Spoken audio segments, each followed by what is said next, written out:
The men and horses of the Union and Household Brigades had spent most of the morning dismounted, in column of squadrons occupying the dead ground between the Chemin d'Ohain and the farm at Mont-Saint-Jean.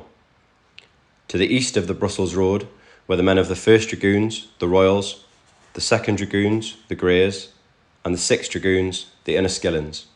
These regiments from England, Scotland, and Ireland were combined to form the Union Brigade and were led by Major General Sir William Ponsonby. To the west of the Brussels road were the 1st and 2nd Life Guards, the 1st King's Dragoon Guards, and the Royal Horse Guards, the Blues. These regiments formed the Household Brigade under the command of Major General Lord Edward Somerset. This well-mounted force combined a total of approximately 2,400 sabres and were the heavy cavalry contingent under the Earl of Uxbridge's command. It was almost certainly the Earl of Uxbridge who gave both brigades the order to advance shortly after 2 p.m.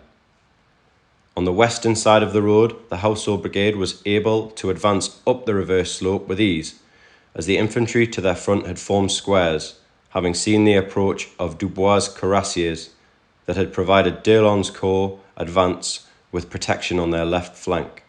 The Union Brigade had a much harder time, as the infantry to their front were in line and in places conducting a desperate fight with the men of d'Erlon's infantry who had already crested the ridge. Their charge, likely to have been made initially uphill to the ridge, had a decisive and destructive impact against the 3 columns of Bourgeois, Donzelot, and Margenay. These big men on big horses caught the French infantry completely unawares, and very quickly spread fear and panic amongst them.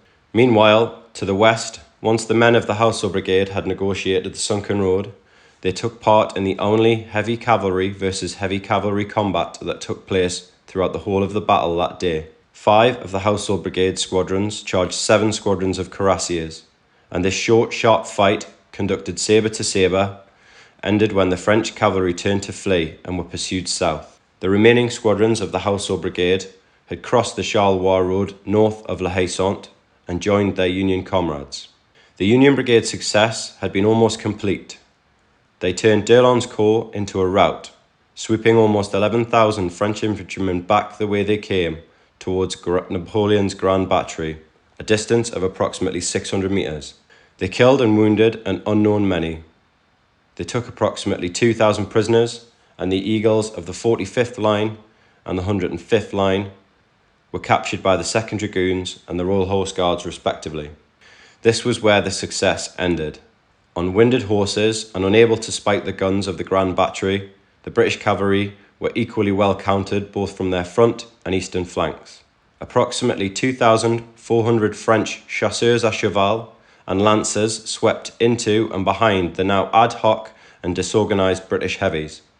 This encircled many of the British, cutting them off from the safety of their starting positions.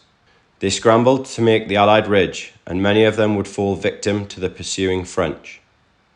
Their horses were blown, the men panicked, and the ground over which they desperately retreated was broken, deep with mud, and thick with the dead and wounded of their previous charge. The Household Brigade ended the day with the loss of 589 all ranks, and the Union Brigade lost 612 men, including Sir William Ponsonby. Wellington had effectively lost the use of his 2 heavy cavalry brigades, but he had thrown back Napoleon's main attack that had been designed to break his centre and win the battle for France.